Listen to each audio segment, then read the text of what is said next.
Hello and welcome.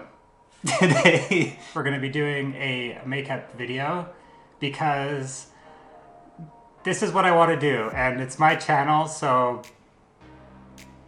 I'm going to do whatever I want. And today we're going to be talking about how I do makeup and kind of how I learned to do makeup as a trans person. And yeah, it's pretty simple. Honestly, it's pretty similar to drag queen makeup, even though obviously this is not drag. I'm not doing this for a performance, but I do take a lot of inspiration from drag makeup and kind of tone it down and apply it in a way that's like pretty natural and kind of like works for me. And obviously, I'm only experienced with doing this on like a light skin tone like mine, but if your skin is a bit darker, a lot of the same principles do apply. You're just gonna have to change up some of the colors depending on your skin tone and what your foundation color is and everything. But yeah, let's get right into it. So for starters, with a layer of color correction, and there's kind of two ways to go about this. More recently, now that I've had lots of laser hair removal, I go for a Sephora color corrector that's probably 2 or 3 shades more red than my skin tone. And I kind of use this to brighten up and sort of like overwrite the blue areas because of my facial hair.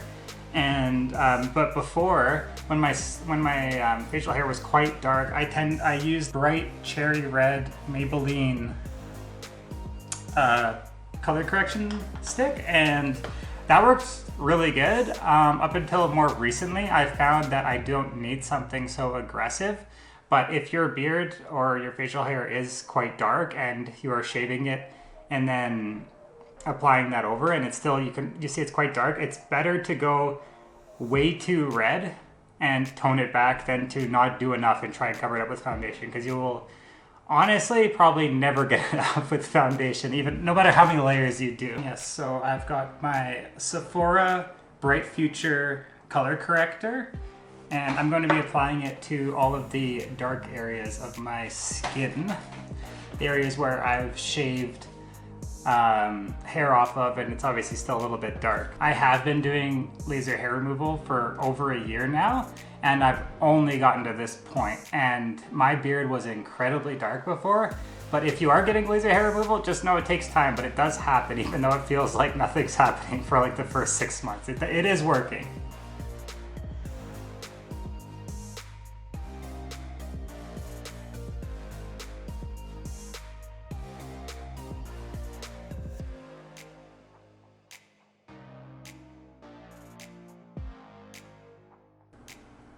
And for color corrector and like skin smoother, I use my fingers because it's just easy and I don't want to fill my makeup brushes up with color corrector because it doesn't really need to be overly blended, and I find my fingers do a just fine job.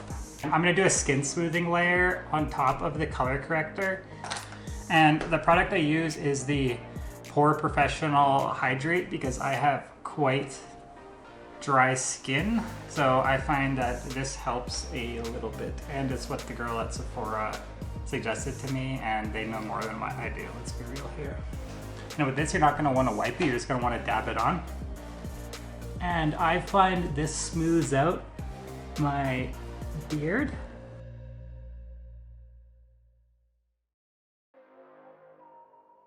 Depending on the texture of your skin, you could use more or less of that. I don't really know how much it does, to be honest, but I use it anyways because why not? It comes time for the foundation. And I've been through many different foundations, and I've found that although I do use a fancy type of foundation now, I haven't really noticed a massive difference. Obviously, I wouldn't buy super cheap bottom of the barrel stuff, although there is very affordable good options out there. You don't need to fork out on foundation. I don't think that's the most important part at all. I use the Fenty Beauty foundation.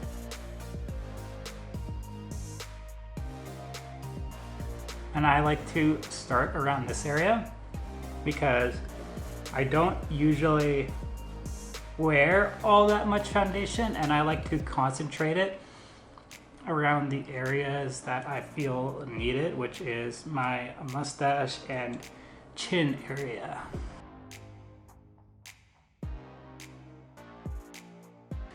That'll do.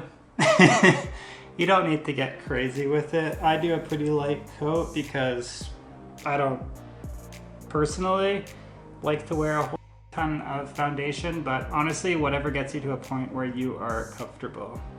Now that the foundation is applied, I like to go in, and honestly, usually I don't do that much contouring.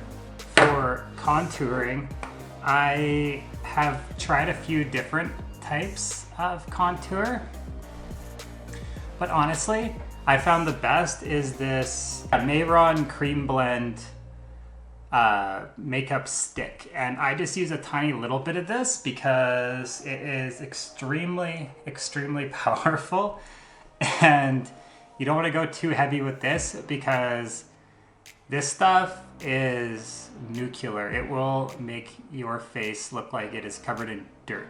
And I've been doing contour for a while, and more often than not, it goes that direction.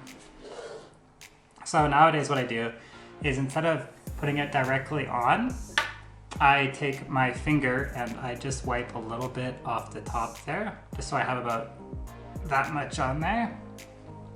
And then I'll apply it around my face, and I'll show you guys where exactly to apply it, or where I like to apply it. So if you go like this, you should be able to see the line where your cheekbones are, like right there and there for me. So you'll be able to tell, and you're just gonna want to go from like maybe here down to like here on your cheekbones. So I'll just do that right now. And you want to honestly be light with this stuff at first, and you can always go on darker, but you can't take it off without redoing all your makeup, trust me. It's hard to tell on this tiny mirror how accurate that was, but I don't think it really matters, but it's up to you. And a few other areas you can put contour on. The best area I've found is right up here, and kind of filling in your hairline and rounding out your forehead. I find this area really benefits from a little bit of contour. And then I like to take my jaw, because I have this big square jaw, and I like to round it off from like the bottom of my earlobe to like here. And you can do it on your nose too. Nose might be a little overkill, but whatever you want to do.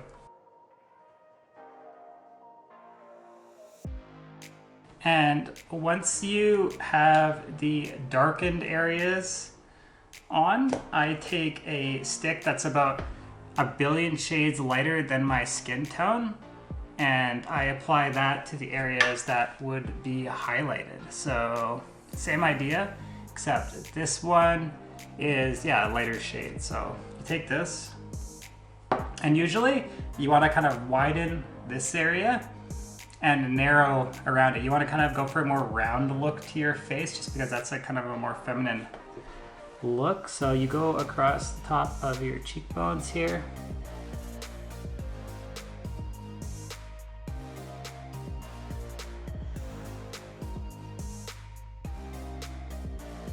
And then you're gonna want to take a line under your, or just on top of your jaw, right above where that previous line was drawn.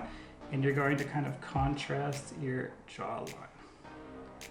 That's going to get blended upwards to kind of define the edge of your jaw, or where you wish it was. Anyways, in my case.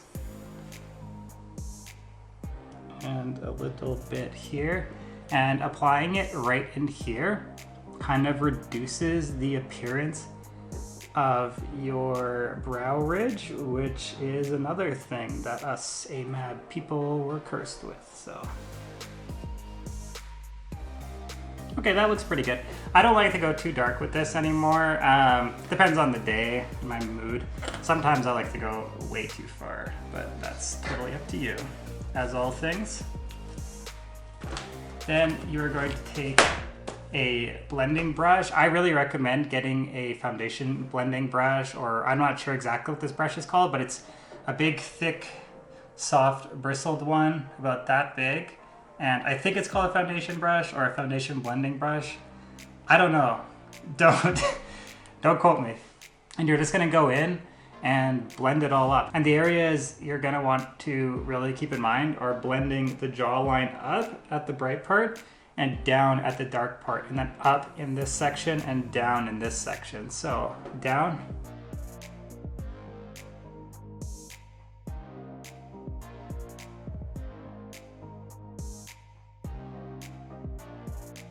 And doing a little bit of contouring and really blending it out makes a dramatic difference, but it's not overly noticeable. And I find these cream sticks are awesome for not going overboard with it if you just use a tiny, tiny little bit.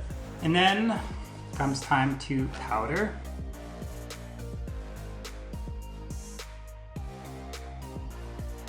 If you want to see how I did my makeup early in my transition, if you want to see it, maybe subscribe, and maybe at like 1,000 subscribers, I'll reveal my like first days of doing makeup, and it is brutal. But it's a learning curve for everybody. So if you are doing your makeup and you don't like it, just know that nobody's good at the start, and you just gotta stick with it. Okay. Now is time to do eye makeup. I'm using the Anastasia Beverly Hills Avery makeup palette.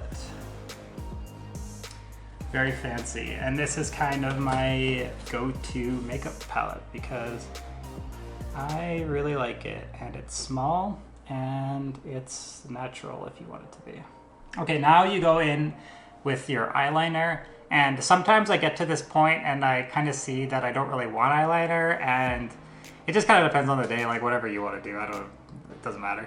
But I use the Better Than Sex Too Faced eyeliner. This one. And I have tried a lot of cheaper eyeliners, and honestly, girl, like invest in good eyeliner. It's worth the money. If I'd say invest in anything, it'd be the eyeliner.